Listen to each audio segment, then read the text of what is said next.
ಸರಿ.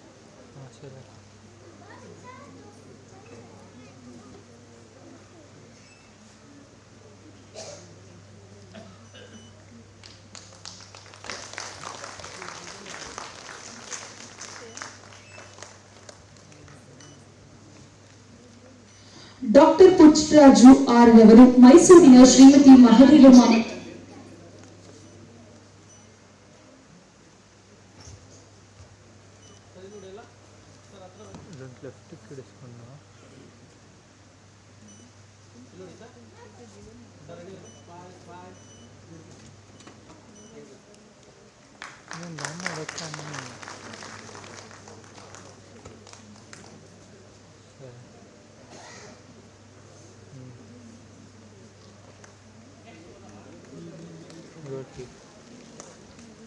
ತದನಂತರ ಡಾಕ್ಟರ್ ಸಿದ್ದಲಿಂಗಯ್ಯ ಶಂಕೇಂದ್ರವರು ಹಿರಿಯ ಪಶು ವೈದ್ಯಾಧಿಕಾರಿಗಳು ದಯವಿಟ್ಟು ವೇದಿಕೆಯ ಮೇಲೆ ಬರಬೇಕು.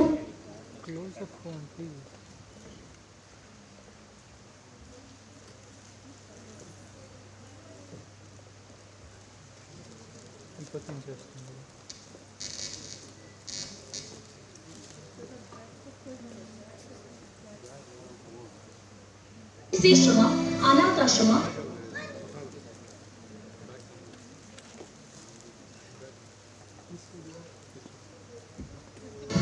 ಸೇವಾ ವ್ಯವಸ್ಥೆಯಲ್ಲಿ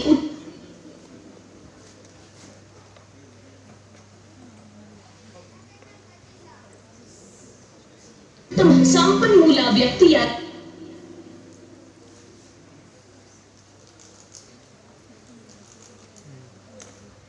ಡಾಕ್ಟರ್ ಸಿದ್ದಲಿಂಗಯ್ಯ ಶಂಕೇಂದ್ರವರು ಪಶುಪಾಲನಾ ಮತ್ತು ಪಶು ವೈದ್ಯಕೀಯ ಸೇವಾ ಇಲಾಖೆಯಲ್ಲಿ ಹಿರಿಯ ಪಶು ವೈದ್ಯಾಧಿಕಾರಿಗಳಾಗಿ ಕೊಪ್ಪಳ ಜಿಲ್ಲೆಯಲ್ಲಿ ಸೇವೆ ಸಲ್ಲಿಸುತ್ತಿದ್ದಾರೆ. ಜಾನುವಾರುಗಳ ಚಿಕಿತ್ಸೆ, ರೈತಾಪಿ ವರ್ಗಕ್ಕೆ ಪಶುಸಂಗೋಪನೆ ಮೂಲಕ ಆರ್ಥಿಕ ಸ್ವಾವಲಂಬಿ ಮಾಡುತ್ತಿರುವುದು ಮತ್ತು ವೃದ್ಧಾಶ್ರಮ, ಅನಾಥಾಶ್ರಮ, ಆರ್ಥಿಕವಾಗಿ ಹಿಂದುಳಿದ ಮಕ್ಕಳಿಗೆ ವಿದ್ಯಾಭ್ಯಾಸಕ್ಕೆ ಸಹಾಯ ಹಸ್ತ ಚಾಚಿದ್ದಾರೆ.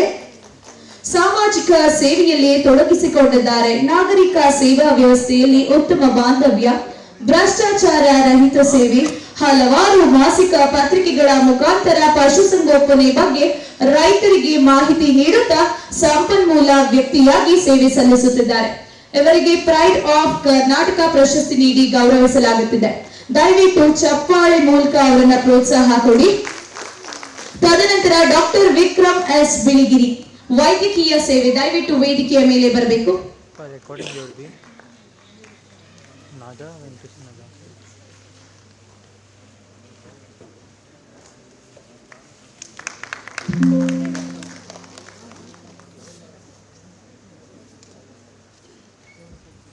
ಡಾಕ್ಟರ್ ವಿಕ್ರಮ್ ಬಿಳಿಗಿರಿರವರು ಬೆಂಗಳೂರಿನ ದಿವಂಗತ ನಂಜಮ್ಮ ಹಾಗೂ ಶ್ರೀ ಸಿಕ್ಕೂರಾಜ್ ರವರ ಸುಪುತ್ರರಾಗಿ ಜನಿಸಿ ಎಂಬಿಬಿಎಸ್, ಎಂಎ, ಎಂಬಿಎ, ಎಫ್ಎಸಿಎಸ್, ಎಫ್ಎಂಎಎಸ್, ಎಫ್ಐಸಿಎಸ್ ಹಾಗೆ ಎಫ್ಐಎಜಿಇ ವ್ಯಾಸಂಗ ಮುಗಿಸಿ ಬೆಂಗಳೂರಿನ ಇಂದಿರಾನಗರದಲ್ಲಿರುವ ಇಎಸ್ಐ ಆಸ್ಪತ್ರೆಯಲ್ಲಿ ಡಿಪಾರ್ಟ್ಮೆಂಟ್ ಆಫ್ ಸರ್ಜರಿಯಲ್ಲಿ ಹಿರಿಯ ಸಲಹಾ ಸರ್ಜನ್ ಆಗಿ ಸೇವೆ ಸಲ್ಲಿಸುತ್ತಾ ಮಣಿಪಾಲ್, ಹೊಸಮೆಟ್ ಮತ್ತು ಲಕ್ಷ್ಮಿ ಗ್ಲೋಬಲ್ ಆಸ್ಪತ್ರೆಗಳಲ್ಲಿ ವಿಸಿಟಿಂಗ್ ಕನ್ಸಲ್ಟೆಂಟ್ ಆಗಿ ಸೇವೆ ಸಲ್ಲಿಸುತ್ತಾ ಉಡುಪಿ ಜಿಲ್ಲೆಯ ಎರ್ಮಾಳ್ನಲ್ಲಿ 1986ರಲ್ಲಿ ಟಿಕೆ ಇಸ್ಮಾಯಿಲ್ ಜೋಕಟ್ಟೆ ಹಾಗೂ ಕತೀಜಮ್ಮನವರ ಪುತ್ರರತ್ನರಾಗಿ ಜನಿಸಿ ಎಸ್ಎಸ್ಎಲ್ಸಿ ವರೆಗೆ ವ್ಯಾಸಂಗ ಮಾಡಿ ಸ್ವಂತ ಉದ್ಯೋಗ ಮಾಡುತ್ತಾರೆ.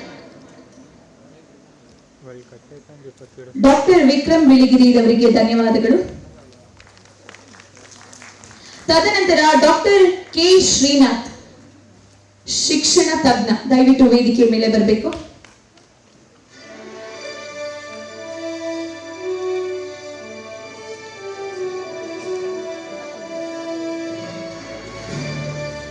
ಡಾಕ್ಟರ್ ಕೆ ಶ್ರೀನಾಥ್ ರವರು ಬೆಂಗಳೂರಿನ ಶ್ರೀಮತಿ ಪದ್ಮಾ ಮತ್ತು ಶ್ರೀ ಬಿ ಕೃಷ್ಣಮೂರ್ತಿ ರವರ ಸುಪುತ್ರರಾಗಿ ಜನಿಸಿ ಕಳೆದ 26 ವರ್ಷಗಳಿಂದ ಶಿಕ್ಷಣ ತಜ್ಞರಾಗಿ ಸೇವಾ ಕ್ಷೇತ್ರವನ್ನು ರಾಜ್ಯ, ದೇಶ, ವಿದೇಶಗಳಿಗೂ ಬೆಳೆಸಿದ ಕೀರ್ತಿ ಡಾಕ್ಟರ್ ಕೆ ಶ್ರೀನಾಥ್ ರವರಿಗೆ ಸಲ್ಲುತ್ತದೆ. ಅಗ್ರಗಾಮಿ ಗ್ರೂಪ್ ಆಫ್ ಎಜುಕೇಶನಲ್ ಇನ್ಸ್ಟಿಟ್ಯೂಟ್ ಬೆಂಗಳೂರಿನ ಫೌಂಡರ್ ಸೆಕ್ರೆಟರಿಯಾಗಿ ನಿರ್ವಹಿಸಿದ ಕಾರ್ಯ ಕನ್ನಡ ಪದಗಳಿಗೆ ನಿಲುಕದು. ಶ್ರೀಯುತರ ಶಿಕ್ಷಣ ಸೇವೆಗಾಗಿ ಪ್ರೈಡ್ ಆಫ್ ಕರ್ನಾಟಕ ಪ್ರಶಸ್ತಿ ನೀಡಿ ಗೌರವಿಸಲಾಗುತ್ತಿದೆ.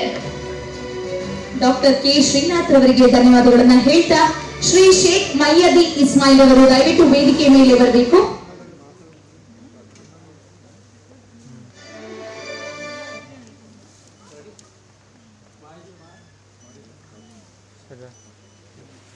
బలి నెల్లూరు పెడతారు సెంటర్లో పెట్టుకోండి.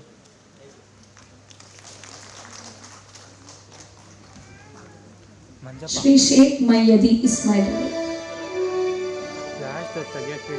ಶ್ರೀ ಶೇಖ್ ಮೈಯದಿ ಇಸ್ಮಾಯಿಲ್ ರವರು ಉಡುಪಿ ಜಿಲ್ಲೆಯ ಎರ್ಮಾಳ್ನಲ್ಲಿ 1986ರಲ್ಲಿ ಟಿಕೆ ಇಸ್ಮಾಯಿಲ್ ಚೋಕಟ್ಟೆ ಹಾಗೂ ಕತೀಜಮ್ಮನವರ ಪುತ್ರರತ್ನರಾಗಿ ಜನಿಸಿ SSLC ವರೆಗೆ ವ್ಯಾಸಂಗ ಮಾಡಿ ಸ್ವಂತ ಉದ್ಯೋಗ ಮಾಡುತ್ತಿದ್ದಾರೆ.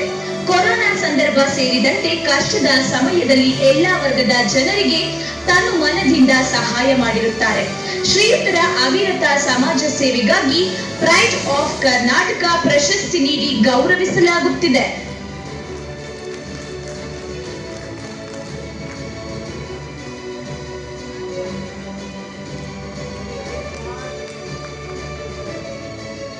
ಡಾಕ್ಟರ್ ಸಚಿನ್ ಪಾಟೀಲ್ ರೆಡಿ ಇರಿ. ಹಾಗೆ ಡಾಕ್ಟರ್ ಚೇತನ್ ಶ್ರೀಶಾಂತ್ ರವರು ವೇದಿಕೆ ಮೇಲೆ ಬನ್ನಿ. ಡಾಕ್ಟರ್ ಚೇತನ್ ಶ್ರೀಶಾಂತ್ ಸಿ ರವರು ವೇದಿಕೆ ಮೇಲೆ ಬನ್ನಿ.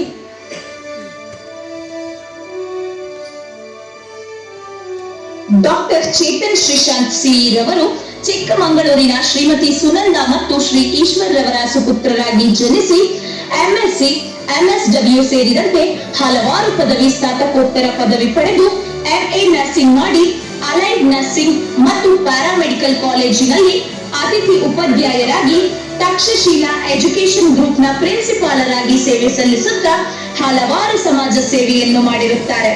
ನಿರ್ವಿಘ್ನ ಸೇವಾ ಸಮಿತಿಯ ಮೂಲಕ 18 ವರ್ಷಗಳಿಂದ ಸಮಾಜ ಸೇವೆಯಲ್ಲಿ ತೊಡಗಿದ್ದಾರೆ. ಇವರ ಸಮಾಜ ಸೇವೆಗಾಗಿ ಪ್ರೈಡ್ ಆಫ್ ಕರ್ನಾಟಕ ಪ್ರಶಸ್ತಿ ನೀಡಿ ಗೌರವಿಸಲಾಗುತ್ತಿದೆ.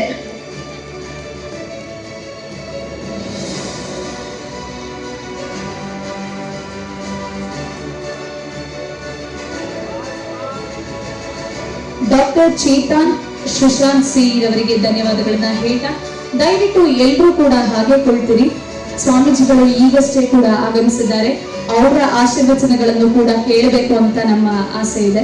ಸೊ ದಯವಿಟ್ಟು ರುದ್ರಮುನಿ ಶಿವಾಚಾರ್ಯ ಸ್ವಾಮೀಜಿಯವರು ಅಧ್ಯಕ್ಷರು, ಸಧರ್ಮ ಸಿಂಹಾಸನ ಸಂಸ್ಥಾನ. ಡಾಕ್ಟರ್ ಚೇತನ್ ಶ್ರೀಶಾಂತ್ ಸಿ ರವರು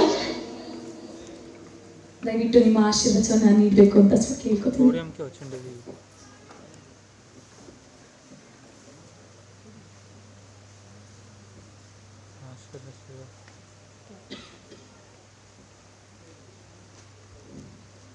ಭಾ ಎಂಬಲ್ಲಿ ಏನು ಬವಾರಿ ಇತ್ತು, ಸಾ ಎಂಬಲ್ಲಿ ಸರ್ವಜ್ಞಾನಿಯಾದನು, ವಾ ಎಂದು ವಚಿಸುವರೆ ವಸ್ತು ಚೈತನ್ಯನಾತ್ಮಕನಾದನು. ಇಂತೆಯೇ ಬಸವಾಕ್ಷರತ್ರಯವನ್ನು ಸರ್ವಾಂಗದಲ್ಲಿ ತೊಳಗಿ ಬೆಳಗುವ ಕಾರಣ ನಾನು ನೀನು ಬಸವ ಬಸವ ಬಸವ ಎನ್ನುತ್ತಿರುವ ಏಕೇಶ್ವರ ಸ್ವಾನುಭಾವದ ನೆಲೆಯ ನಾನೇನ ಬಲ್ಲನೆ, ನೀನೇ ಒಳಪಕ್ಕೂ ಏನ ನುಡಿಸಿದೊಡನೆ ನಾ ನುಡಿವೆನೆ ಗುರುವೇ ಕೃಪೆಯಾಗು. ಆರಾಧ್ಯ ಗುರುದೇವರನ್ನು ಸ್ಮರಿಸಿಕೊಂಡು ಕರ್ನಾಟಕ ಮೀಡಿಯಾ ಕ್ಲಬ್ ಆಶ್ರಯದಲ್ಲಿ ಹಮ್ಮಿಕೊಂಡಿರುವ ಪ್ರೈಡ್ ಆಫ್ ಕರ್ನಾಟಕ ಬಿರುದು ಹಾಗೂ ಪ್ರಶಸ್ತಿ ಪ್ರದಾನ ಸಮಾರಂಭ, ಕನ್ನಡ ಸಾಂಸ್ಕೃತಿಕ ಹಬ್ಬದ ಈ ಸಮಾರಂಭದಲ್ಲಿ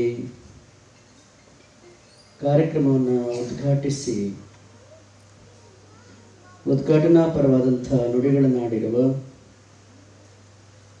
ಚಲನಚಿತ್ರ ನಟರು ಹಾಗೂ ಸಾಮಾಜಿಕ ಹೋರಾಟಗಾರರು, ನಮ್ಮೂರಿನವರೇ ಆದ ಶ್ರೀ ಚೇತನ್ ರವರೇ, ಈ ಸಮಾರಂಭದಲ್ಲಿ ಮತ್ತೊಬ್ಬರು ಮಕ್ಕಳ ತಜ್ಞರಾಗಿ ಸೇವೆಯನ್ನು ಸಲ್ಲಿಸ್ತಾ ಇರ್ತಕ್ಕಂಥ ತಾಯಿ ಡಾಕ್ಟರ್ ಪದ್ಮಾ ಪ್ರಕಾಶ್ ಅವರೇ, ಈ ವೇದಿಕೆಯಲ್ಲಿ ಆಸೀನರಾಗಿರುವ ದಯಾನಂದ್ರವರೇ, ಸಮಾಜದ ವಿವಿಧ ಕ್ಷೇತ್ರಗಳಲ್ಲಿ ಸೇವೆ ಸಲ್ಲಿಸಿ ಪ್ರೈಡ್ ಆಫ್ ಕರ್ನಾಟಕ ಅನ್ನುವಂಥ ಪ್ರಶಸ್ತಿ ಪುರಸ್ಕೃತವನ್ನು ಪಡೆದುಕೊಂಡಿರುವಂಥ ಎಲ್ಲ ಪ್ರಶಸ್ತಿ ಪುರಸ್ಕೃತರೇ, ಎಲ್ಲ ಆತ್ಮೀಯ ಬಂಧುಗಳೇ, ತಾಯಂದಿರೇ, ನೀವೆಲ್ಲರೂ ಒಂದು ವಿಶಿಷ್ಟವಾದಂಥ ವೇದಿಕೆಯಲ್ಲಿ ಆಸೀನರಾಗಿದ್ದೀರಿ.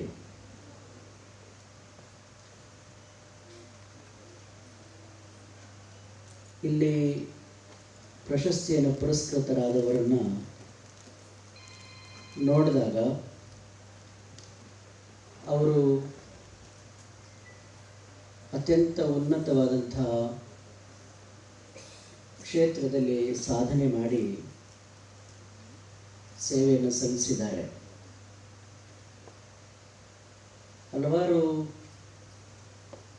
ಇಲ್ಲಿ ಪುರಸ್ಕೃತರು ಡಾಕ್ಟರ್ಗಳಾಗಿ ಡಾಕ್ಟರ್ ಪದವಿಯನ್ನು ಪಡೆದುಕೊಂಡಂಥವ್ರನ್ನೇ ಇಲ್ಲಿ ಹೆಚ್ಚು ಗುರುತಿಸಿದ್ದಾರೆ.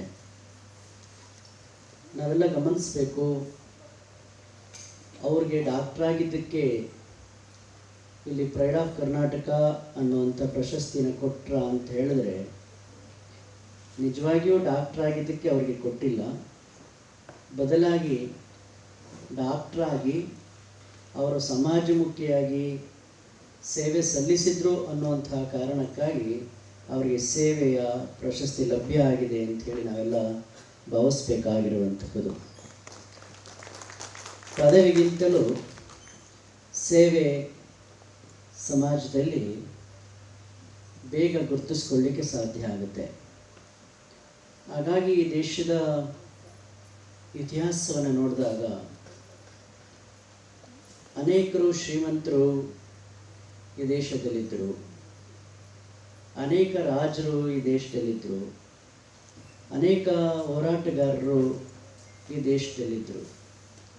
ಆದರೆ ಇವತ್ತು ಎಲ್ಲರ ಮನೆಗಳಲ್ಲಿ ಮನಸ್ಸಿನಲ್ಲಿ ಉಳಿದಿರತಕ್ಕಂಥ ಬೆರಳಿಕೆಷ್ಟು ಜನ ಈ ನಾಡಿನಲ್ಲಿ ಈ ದೇಶದಲ್ಲಿ ಹೆಸರು ಶಾಶ್ವತವಾಗಿ ಉಳಿದಿದೆ ಅಂತ ಹೇಳಿದರೆ ಅದು ಪದವಿಯ ಮೂಲಕ ಅಲ್ಲ, ಅದು ಶ್ರೀಮಂತಿಕೆಯ ಮೂಲಕವೂ ಅಲ್ಲ, ಅದೆಲ್ಲ ಉಳಿದಿರ್ತಕ್ಕಂಥದ್ದು ಸೇವೆಯ ಮೂಲಕ ಅನ್ನೋದನ್ನು ನಾವೆಲ್ಲರೂ ಗಮನಿಸಬೇಕಾಗಿರುವಂಥದ್ದು. ಸೇವೆಗೆ ಅಷ್ಟು ದೊಡ್ಡ ಶಕ್ತಿ ಇದೆ.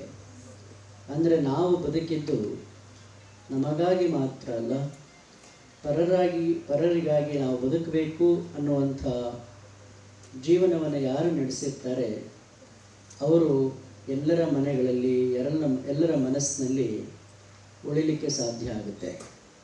ಆ ದೃಷ್ಟಿಯಿಂದ ಇಂಥ ಅವಕಾಶಗಳು ಎಲ್ರಿಗೂ ಸಿಗೋದಿಲ್ಲ, ಎಲ್ಲ ಪ್ರಾಣಿಗಳಿಗೂ ಸಿಗೋದಿಲ್ಲ.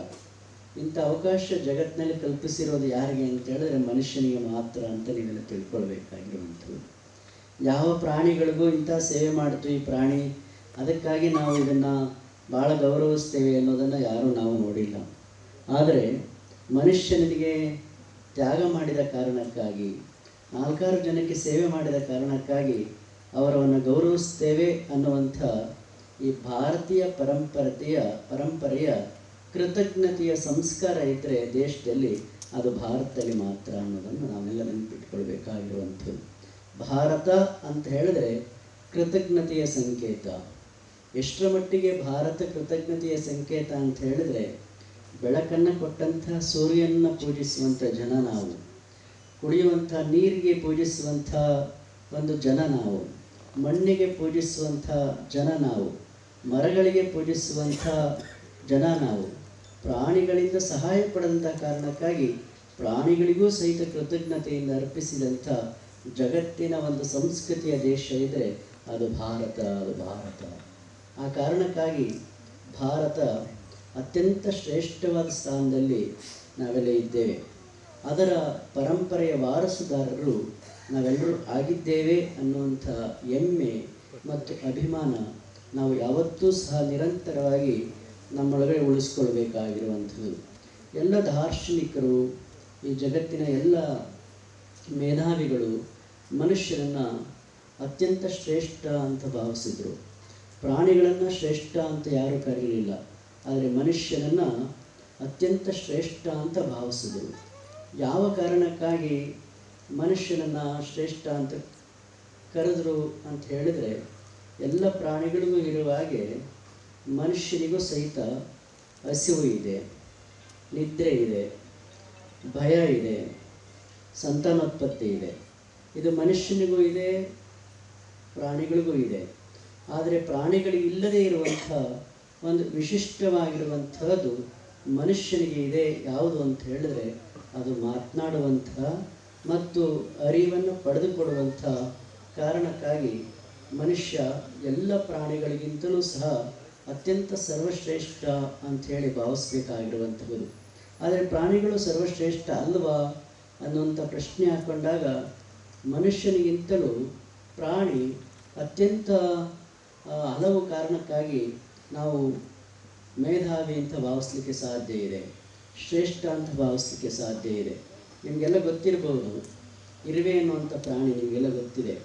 ಆ ಇರುವೆ, ನಿಮಗೆಲ್ಲ ಹಲಸಿನ ಮರ ನೋಡಿದ್ದೀರಲ್ವ, ಗೊದ್ದ ಇದೆ. ಹಲಸಿನ ಮರದಲ್ಲಿ ಆ ಗೊದ್ದ ಏನು ಮಾಡುತ್ತೆ, ಯಾವ ಕೊಂಬೆಯಲ್ಲಿ ಯಾವ ರೆಕ್ಕೆಯಲ್ಲಿ ಹಣ್ಣಾಗಿದೆ ಅಂತ ಹೇಳಬೇಕಾದ್ರೆ ಮನುಷ್ಯ ಏನು ಮಾಡ್ತಾನೆ ಅಂತ ಹೇಳಿದ್ರೆ ಆ ಮರ ಹತ್ತಿ ಆ ಕೊಂಬೆಗೆ ಹೋಗಿ ಹಲಸಿನಣ್ಣು ಬಡಿದು ಇದು ಹಣ್ಣಾಗಿದೆ ಅಂಥೇಳಿ ಗುರುತಿಸ್ತಾನೆ. ಆದರೆ ಪ್ರಾಣಿ ಆ ಮರದ ಬುಡವನ್ನು, ಆ ಕಾಂಡವನ್ನು ಮೂಸಿ ನೋಡಿದರೆ ಸಾಕು, ಆ ಇರುವೆ ಇಂಥ ರೆಕ್ಕೆಯಲ್ಲಿ ಹಣ್ಣಾಗಿದೆ ಅಂಥೇಳಿ ಸೀದಾ ಅಲ್ಲಿಗೆ ಹೋಗಿ ಆ ಹಣ್ಣನ್ನು ಗುರುತಿಸಿ ಆ ಸಿಹಿಯನ್ನು ತಿನ್ನುವಂಥ ಪ್ರಾಣಿ ಈ ಜಗತ್ತಿನಲ್ಲಿ ಇದೆ ಅನ್ನೋದನ್ನು ನೋಡಿದಾಗ ಮನುಷ್ಯನಿಗಿಂತ ಪ್ರಾಣಿಗಳು ಎಷ್ಟು ಬುದ್ಧಿವಂತಿಕೆಯಿಂದ ಜೀವನವನ್ನು ನಡೆಸಲಿಕ್ಕೆ ಸಾಧ್ಯ ಇದೆ ಅನ್ನೋದನ್ನು ನಾವು ಗುರುತಿಸ್ಬೋದು. ನಿಮ್ಮ ಅಡುಗೆ ಮನೆಯಲ್ಲೂ ಸಹ ಇರುವೆ ಸಕ್ಕರೆ ಡಬ್ಬ ಹಾಕಿದ್ರೆ ಅದು ಏನೇ ಬರೆದಿದ್ರು ಅದು ಸಕ್ಕರೆನ ಹುಡುಕೊಂಡು ಹೋಗೋದನ್ನ ನೀವೆಲ್ಲ ಗಮನಿಸಿದ್ದೀರಿ. ಅಂದರೆ ಮನುಷ್ಯನಿಗಿಂತಲೂ ಪ್ರಾಣಿಗಳು ಬೇರೆ ಬೇರೆ ಕಾರಣಕ್ಕಾಗಿ ವಿಭಿನ್ನ ಅಂತ ಅನ್ನಿಸ್ಕೊಂಡ್ರೂ ಸಹಿತ ಮನುಷ್ಯ ಅತ್ಯಂತ ಸರ್ವಶ್ರೇಷ್ಠ. ಯಾಕೆ ಮನುಷ್ಯನನ್ನು ಸರ್ವಶ್ರೇಷ್ಠ ಅಂತ ಹೇಳ್ತಾರೆ ಅಂತ ಹೇಳಿದ್ರೆ, ಅವನನ್ನು ಜ್ಞಾನವನ್ನಾಗಿ ಪಡೆದುಕೊಳ್ಳುವಂಥ, ಜ್ಞಾನಿಯಾಗುವಂಥ ಒಂದು ಅವಕಾಶ ಮನುಷ್ಯನಿಗೆ ಮಾತ್ರ ಇರ್ತಕ್ಕಂಥದ್ದು. ಅದನ್ನೇ ಅಲ್ಲಮರ ಹೇಳಿದ್ದು, ನಿನ್ನೊಡವೆ ಎಂಬುದು ಜ್ಞಾನರತ್ನ, ಅಂತಪ್ಪ ಜ್ಞಾನರತ್ನವ ಕಡೆಗೊಡದೆ ನೀ ಅಲಂಕರಿಸಿಯಾದೊಡೆ ನಿನಗಿಂತ ಸಿರಿವಂತಿಲ್ಲ ಕಾಣ ಗೋಶ್ವರ ಅನ್ನುವಂಥ ಮಾತನ್ನು ಹೇಳ್ತಾರೆ. ಮನುಷ್ಯ ಮಾತ್ರ ಅಂಥ ಜ್ಞಾನವನ್ನು ಪಡ್ಕೊಳ್ಳಿಕ್ಕೆ ಸಾಧ್ಯ. ಜ್ಞಾನ ಅಂದರೆ ಏನು? ಇದೇನು ಬಹಳ ದೊಡ್ಡ ವಿಷಯ ಅಲ್ಲ. ಜ್ಞಾನ ಅಂತ ಹೇಳಿದ್ರೆ ವೇದವನ್ನು ಓದಬೇಕು, ಸಂಸ್ಕೃತವನ್ನು ಓದಬೇಕು, ಶಾಸ್ತ್ರಗಳನ್ನು ಓದಬೇಕು, ಆ ಮೂಲಕವಾಗಿ ತಿಳುವಳಿಕೆ ಬಂದ್ಬಿಡ್ತು ಅಂತ ಹೇಳಿದ್ರೆ ಅದನ್ನು ಜ್ಞಾನ ಅಂತ ಯಾರನ್ನೂ ಕರೆಯೋದಿಲ್ಲ, ಅವನನ್ನು ಜ್ಞಾನಿ ಅಂತ ಯಾರೂ ಕರೆಯೋದಿಲ್ಲ. ಜ್ಞಾನ ಅಂತ ಅಂದರೆ ನಿಜವಾದ ಜೀವನದಲ್ಲಿ ಯಾರು ನುಡಿದಂತೆ ನಡೆಯುತ್ತಾರೆ ಅವನೇ ನಿಜವಾದ ಜ್ಞಾನಿ ಅಂಥೇಳಿ ನಾವೆಲ್ಲ ಭಾವಿಸ್ಬೇಕು. ಅದನ್ನೇ ಬಸವಣ್ಣವರು ಹೇಳಿದ್ದು, ನಡೆಯಲ್ಲಿ ಎಚ್ಚೆತ್ತು ನುಡಿಯಲ್ಲಿ ಎಚ್ಚೆತ್ತು ನಡೆಯಲ್ಲಿ ಮರೆತರೆ ಕೈಯಲ್ಲಿರುವ ರಂಗ ಗಡಸರ್ಪ ಅಂತ ಹೇಳ್ತಾರೆ. ಅಂದರೆ ಮನುಷ್ಯ ಏನು ನಡೀತಾನೋ ಹಾಗೆ ನುಡಿಬೇಕು, ಏನು ನುಡಿತಾನೋ ಹಾಗೆ ನಡೆಯಬೇಕು. ಯಾವಾಗ ನಡೆ ಮತ್ತು ನುಡಿ ಸರಿಯಾಗಿರ್ತವೆ ಅವನನ್ನು ಶ್ರೇಷ್ಠ ಮಾನವ ಅಂಥೇಳಿ ಕರೀಲಿಕ್ಕೆ ಸಾಧ್ಯ ಇದೆ. ಆದರೆ ಮನುಷ್ಯ ಮಾತ್ರ ಇದಕ್ಕೆ ವಿಭಿನ್ನವಾಗಿರ್ತಕ್ಕಂಥವನು. ನಡೆಯೊಂದು ಪರಿ ನುಡಿಯೊಂದು ಪರಿ ಅನ್ನುವ ಹಾಗೆ ಮನುಷ್ಯ ಮನಸ್ಸಿನ ಒಳಗಡೆ ಮನಸ್ಸಿನ ಆಚೆ ಎರಡು ರೀತಿಯ ಇಬ್ಬಂದಿತನದ ಭಾವನೆಗಳನ್ನು ಒಳಗೊಂಡಾಗ ಆ ಮನುಷ್ಯನ ಮನಸ್ಸು ಶುದ್ಧಿ ಆಗಲಿಕ್ಕೆ ಸಾಧ್ಯ ಇಲ್ಲ. ಮನುಷ್ಯನ ಮನಸ್ಸು ಶುದ್ಧಿ ಆಗಬೇಕು ಅಂತ ಹೇಳಿದ್ರೆ ಒಳಗೂ ಮತ್ತು ಹೊರಗೂ ಒಂದೇ ಆಗಿ ನಡೆದಾಗ ಅದು ಮನುಷ್ಯನ ಮನಸ್ಸು ಶುದ್ಧಿ ಆಗುತ್ತೆ. ನಾವೇನು ನಡೀತೇವೆ ಅದು ಸತ್ಯವಾಗಿದ್ದರೆ, ಅದು ಶುದ್ಧವಾಗಿದ್ದರೆ, ಅದು ಪ್ರಾಮಾಣಿಕವಾಗಿದ್ದರೆ ಅವನನ್ನು ಮಾತ್ರ ಜ್ಞಾನಿ ಅಂತ ಕರೀಲಿಕ್ಕೆ ಸಾಧ್ಯ ಇದೆ. ಅವನನ್ನು ಬಿಟ್ಟು ಬೇರೆ ಯಾರನ್ನೂ ಸಹಿತ ಎಷ್ಟೇ ಪಂಡಿತನಾದರೂ ಸಹಿತ ಅವನನ್ನು ಯಾರೂ ಜ್ಞಾನಿ ಅಂತ ಕರೀಲಿಕ್ಕೆ ಸಾಧ್ಯ ಇಲ್ಲ. ಅವನು ಕೇವಲ ತಿಳ್ಕೊಂಡಿರುವಂಥ ಒಬ್ಬ ವ್ಯಕ್ತಿಯಾಗಿ ಮಾತ್ರ ಗುರುತಿಸ್ಕೊಳ್ಳಿಕ್ಕೆ ಸಾಧ್ಯ ಆಗುತ್ತೆ. ಆ ಕಾರಣಕ್ಕಾಗಿ ಇವತ್ತು ಭಾರತದಂಥ ದೇಶದಲ್ಲಿ ಜ್ಞಾನಿಗಳ ಸಂಖ್ಯೆ ಕಡಿಮೆಯಾಗಿ ಕೇವಲ ತಿಳುವಳಿಕೆಯಿಂದ ಅನೇಕ ಕಾರಣಗಳಿಂದಾಗಿ ಇವತ್ತು ಗುರುತಿಸ್ಕೊಳ್ಳುವಂಥ ಪ್ರಯತ್ನ. ಬಹಳ ಸಂತೋಷದ ಸಂಗತಿ ಅಂತ ಹೇಳಿದ್ರೆ, ಏನು ಸತ್ಯ ಇದೆಯೋ, ಏನು ಹೇಳಬೇಕೋ ಅದನ್ನು ನೇರವಾಗಿ ಹೇಳುವಂಥ, ಸತ್ಯವಾಗಿ ಹೇಳುವಂಥ ಒಬ್ಬ ಮುಖ್ಯ ಅತಿಥಿ ಈ ವೇದಿಕೆಯಲ್ಲಿ ಇದ್ದಾರೆ ಅನ್ನೋದೇ ತುಂಬ ಹೆಮ್ಮೆ ಮತ್ತು ಅಭಿಮಾನದ ಸಂಗತಿ ಅಂತೇಳಿ ನಾನು ಭಾವಿಸಿದ್ದೇನೆ. ಅದು ಚೇತನ್ ರವರು ಬಹುಶಃ ಹೇಳಿದಂತೆ ಮತ್ತು ಅವ್ರಿಗನ್ಸಿದ್ದನ್ನು ನೇರವಾಗಿ ಹೇಳುವಂಥ ಒಬ್ಬ ಯುವಕ ಅನ್ನುವಂಥದ್ದನ್ನು ಬಹಳ ಹೆಮ್ಮೆಯಿಂದ ನಾವೆಲ್ಲ ಪ್ರೀತಿಯಿಂದ ಹೇಳ್ಕೊಳ್ಬೇಕಾಗಿರುವಂಥದ್ದು. ಎಷ್ಟೇ ದೊಡ್ಡ ವ್ಯಕ್ತಿ ಆಗಿದ್ದರೂ, ಎಂಥ ದೊಡ್ಡ ಮನುಷ್ಯರಾಗಿದ್ದರೂ ಸಹಿತ ನಾನು ಸಮಾಜಕ್ಕೆ ಏನನ್ನು ಹೇಳಬೇಕು ಅಂತ ಅಂದ್ಕೊಳ್ತೇವೆಯೋ ಅದನ್ನು ನೇರವಾಗಿ ವ್ಯಕ್ತ ಮಾಡುವಂಥದ್ದಿದೆಯಲ್ಲ, ಅದು ಮನುಷ್ಯನ ದೊಡ್ಡ ಗುಣ ಅಂಥೇಳಿ ನಾವೆಲ್ಲ ಭಾವಿಸ್ಬೇಕಾಗಿರುವಂಥದ್ದು. ಅಂತಹ ದೊಡ್ಡ ಗುಣವನ್ನು ನಮ್ಮ ಚೇತನ್ ರವರು ಧೈರ್ಯ ಮಾಡಿ ಹೇಳುವಂಥ ಕೆಲಸವನ್ನು ನಿರಂತರವಾಗಿ ಮಾಡಿಕೊಂಡು ಬರ್ತಾ ಇದ್ದಾರೆ. ನಿಜಕ್ಕೂ ಬಹಳ ಹೆಮ್ಮೆಯ ಸಂಗತಿ. ಬಡವರ ಪರವಾಗಿ, ಸಮಾಜದ ಪರವಾಗಿ, ತುಳಿತಕ್ಕೊಳಗಾದರ ಪರವಾಗಿ ತಾನು ನಿಮ್ಮ ಜೊತೆ ಇರ್ತೇನೆ ಅನ್ನುವಂಥ ಸದ್ಭಾವನೆ ಇದೆಯಲ್ಲ, ಅದು ಎಲ್ರಿಗೂ ಬರಲಿಕ್ಕೆ ಸಾಧ್ಯ ಇಲ್ಲ. ಅದು ಕೆಲವರಿಗೆ ಮಾತ್ರ ಬರಲಿಕ್ಕೆ ಸಾಧ್ಯ ಇದೆ. ಅಂತಹ ಕೆಲವರಲ್ಲಿ ಸಹಿತ ಇವತ್ತು ನಮ್ಮ ಚೇತನ್ ರವರು ಒಬ್ಬರಾಗಿದ್ದಾರೆ. ಬಹುಶಃ ಅವರಿಗೆ ನೇರವಾಗಿ ನಾವು ಸಂಪರ್ಕ ಇಲ್ಲದೆ ಹೋದರೂ ಅವ್ರನ್ನ ಟಿ ವಿಯಲ್ಲಿ, ಮೀಡಿಯಾಗಳಲ್ಲಿ ಅನೇಕ ಬಾರಿ ನೋಡಿದ್ದೇವೆ. ಅವರ ಅಜ್ಜಿ ಮನೆ ನಮ್ಮ ಮಠದ ಒಂದೇ ಎರಡು ಪಕ್ಕಪಕ್ಕನೇ, ಬೇರೆ ಬೇರೆ ಇಲ್ಲ, ಒಂದೇ ಜಮೀನಿನ ಪಕ್ಕಪಕ್ಕದಲ್ಲಿ ಅವರ ಅಜ್ಜಿ ಮನೆ ಮತ್ತು ನಮ್ಮ ಮಠ ಒಟ್ಟಿಗೆ ಇರ್ತಕ್ಕಂಥದ್ದು. ಆದರೆ ಮೊದಲ ಬಾರಿಗೆ ಅವರು ನಮ್ಮ ಜೊತೆ ಮಾತನಾಡಿದ್ದಾರೆ ಈ ವೇದಿಕೆಯಲ್ಲಿ. ಅದಕ್ಕೆ ಅವಕಾಶ ಕೊಟ್ಟಂತಹ ನಮ್ಮ ಪ್ರೈಡ್ ಆಫ್ ಕರ್ನಾಟಕ ಮೀಡಿಯಾದ ನಮ್ಮ ಆತ್ಮೀಯರಿಗೆ ನಾವು ಅಭಿನಂದನೆ ಸಲ್ಲಿಸ್ತೇವೆ. ನಾವೆಲ್ಲ ಮನುಷ್ಯರು, ನಾವೆಲ್ಲ ತಿಳ್ಕೊಳ್ಬೇಕಾದ್ದು ಯಾವತ್ತೂ ಸಮಾಜಮುಖಿಯಾಗಿ ಕೆಲಸ ಮಾಡುವಂಥ ಭಾವನೆಯನ್ನು ಇಟ್ಕೊಳ್ಬೇಕಾಗಿರುವಂಥದ್ದು. ಇವತ್ತು ಸಮಾಜಮುಖಿಯಾಗಿ ಕೆಲಸ ಮಾಡಿದ್ರು ಅನ್ನುವ ಕಾರಣಕ್ಕಾಗಿ ಇಲ್ಲಿ ಅನೇಕ ಪುರಸ್ಕೃತರನ್ನು ಗೌರವಿಸುವಂಥ ಕೆಲಸ ಮಾಡಿದ್ದಾರೆ. ಕೇವಲ ಅವರು ವೈದ್ಯರಾಗಿದ್ದರೆ ಅಥವಾ ಬೇರೆ ಬೇರೆ ಕ್ಷೇತ್ರಗಳಲ್ಲಿ ಕೆಲಸ ಮಾಡಿದರೆ ಅವ್ರನ್ನ ಯಾರೂ ಗುರುತಿಸ್ತಾ ಇರಲಿಲ್ಲ. ಅವ್ರ ಪಾಡಿಗೆ ಅವರೇನೋ ಮಾಡ್ತಾಯಿದ್ರು. ಅದ್ರ ಜೊತೆಯಲ್ಲಿ ಅವರು ವೈದ್ಯರಾಗಿ ಮತ್ತು ಬೇರೆ ಕ್ಷೇತ್ರಗಳಲ್ಲಿ ಕೆಲಸ ಮಾಡಿದರೂ ಸಹಿತ ಸಮಾಜಮುಖಿಯಾಗಿ ಅನೇಕ ಸಂಘಟನೆಗಳನ್ನು ಮಾಡಿಕೊಂಡು, ಅನೇಕ ಸಂಸ್ಥೆಗಳನ್ನು ಪ್ರಾರಂಭ ಮಾಡಿ, ಅನೇಕ ಮಕ್ಕಳಿಗೆ, ಅನೇಕ ವೃದ್ಧರಿಗೆ, ಹಿರಿಯರಿಗೆ ಸಹಾಯ ಮಾಡುವಂಥ, ಸೇವೆ ಮಾಡುವಂಥ ಅವಕಾಶಗಳನ್ನು ಇಲ್ಲಿ ಅನೇಕರು ಇಲ್ಲಿ ಪುರಸ್ಕೃತರು ಮಾಡಿದ್ದಾರೆ. ಅವರ ಪರಿಚಯ ನಮಗೆ ನೇರವಾಗಿ ಇಲ್ಲದಂತಹ ಕಾರಣಕ್ಕಾಗಿ ಅವರ ಬಗ್ಗೆ ನಾವು ಹೆಚ್ಚು ಹೇಳಲಿಕ್ಕೆ ಆಗ್ತಾ ಇಲ್ಲ ಅನ್ನುವಂಥ ಭಾವನೆಗಳನ್ನು ಸಹಿತ ವ್ಯಕ್ತ ಮಾಡೋದ್ರ ಮೂಲಕ ಹೋದ ವರ್ಷವೂ ಸಹಿತ ನಮ್ಮ ಹೆಸರು ರಮೇಶ್ ಅವರು ಇಂಥ ಒಂದು ವೇದಿಕೆಯನ್ನು ನಿರ್ಮಾಣ ಮಾಡಿದ್ದಾರೆ.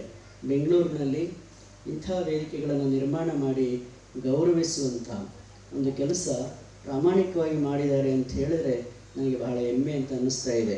ಯಾಕೆ ಅಂತ ಹೇಳಿದ್ರೆ ಯಾರ್ಯಾರನ್ನೋ ರಾಜಕಾರಣಿಗಳನ್ನು, ಯಾರ್ಯಾರೋ ಶ್ರೀಮಂತರುಗಳನ್ನು ಕರೆದು ಗೌರವಿಸೋದು ಬೇರೆ, ಆದರೆ ನಿಜವಾದ ಸೇವೆಯನ್ನು ಮಾಡಿದಂಥವ್ರಿಗೆ ಗುರುತಿಸಿ ಪ್ರೈಡ್ ಆಫ್ ಕರ್ನಾಟಕ ಹೆಸರೇ ತುಂಬ ಚೆನ್ನಾಗಿದೆ.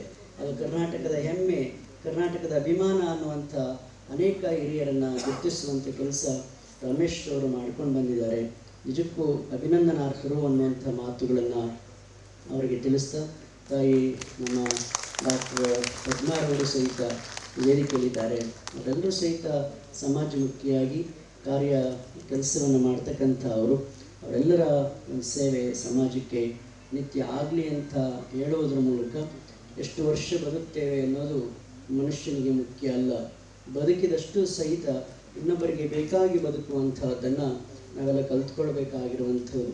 ಅದಕ್ಕೆ ಬಸವಣ್ಣವರು ಒಂದು ಕಡೆ ಒಂದು ಮಾತನ್ನು ಹೇಳ್ತಾರೆ, ಲೇಸೆನಿಸಿಕೊಂಡು 5 ದಿನ ಬದುಕಿದರೇನು, ಲೇಸೆನಿಸಿಕೊಂಡು 4 ದಿನ ಬದುಕಿದರೇನು, ಲೇಸೆನಿಸಿಕೊಂಡು 3 ದಿನ ಬದುಕಿದರೇನು, ಲೇಸೆನಿಸಿಕೊಂಡು ಕೂಡಲ ಸಂಗನ ಶರಣರ ವಚನದಲ್ಲಿ 1 ದಿನ ಬದುಕಿದರೆ ಸಾಲದೆ ಅನ್ನುವ ಹಾಗೆ ನಮ್ಮೆಲ್ಲರ ಬದುಕು 4 ಜನ ಒಳ್ಳೆಯವರು ಚೆನ್ನಾಗಿ ಕೆಲಸ ಮಾಡಿದ್ದಾರೆ ಅನ್ನುವ ಹಾಗೆ ಬದುಕಿದರೆ ಅದು ಮನುಷ್ಯನ ಜೀವನ ಧನ್ಯತೆ ಮತ್ತು ಸಾರ್ಥಕತೆಯನ್ನು ಪಡ್ಕೊಳ್ತದೆ ಅನ್ನುವಂಥ ಮಾತುಗಳನ್ನು ಈ ಸಂದರ್ಭದಲ್ಲಿ ಹೇಳ್ತಾ, ನಮಗೆ ಸ್ವಲ್ಪ ಟ್ರಾಫಿಕ್ ಆದ್ದರಿಂದ ಒಂದು 5 ನಿಮಿಷ ತಡ ಆಯಿತು, ಯಾರು ತಪ್ಪು ಭಾವಿಸಬಾರ್ದು ಅನ್ನುವಂಥ ಮಾತುಗಳನ್ನು ಹೇಳ್ತಾ ಎಲ್ಲರಿಗೂ ಶುಭ ಕೋರಿ ನನ್ನ ಮಾತುಗಳಿಗೆ ನಾನು ಹೇಳ್ತೇನೆ. ವಂಶ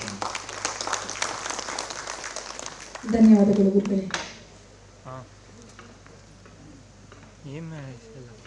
ಮುಂದಿನ ಪ್ರಶಸ್ತಿ ಪುರಸ್ಕೃತರು ಡಾಕ್ಟರ್ ಸಚಿನ್ ಪಾಟೀಲ್.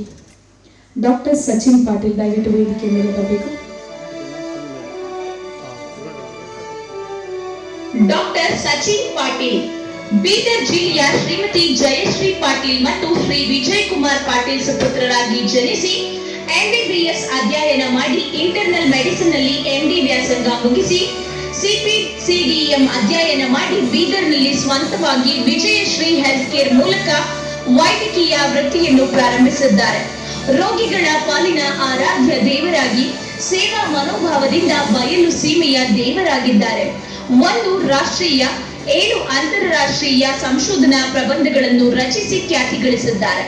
ಶ್ರೀಯುತರ ವೈದ್ಯಕೀಯ ಸೇವೆಗಾಗಿ ಪ್ರೈಡ್ ಆಫ್ ಕರ್ನಾಟಕ ಪ್ರಶಸ್ತಿ ನೀಡಿ ಗೌರವಿಸಲಾಗುತ್ತಿದೆ. ಸಚಿನ್ ಪಾಟೀಲ್ ರವರಿಗೆ ಧನ್ಯವಾದಗಳು. ತದನಂತರ ಶ್ರೀ ನವೀನ್ ಕುಮಾರ್ ಬಿ ರವರು ವೇದಿಕೆ ಮೇಲೆ ಬರಬೇಕು. ರೆಕಾರ್ಡಿಂಗ್ ದೊಡ್ಡಪ್ಪ.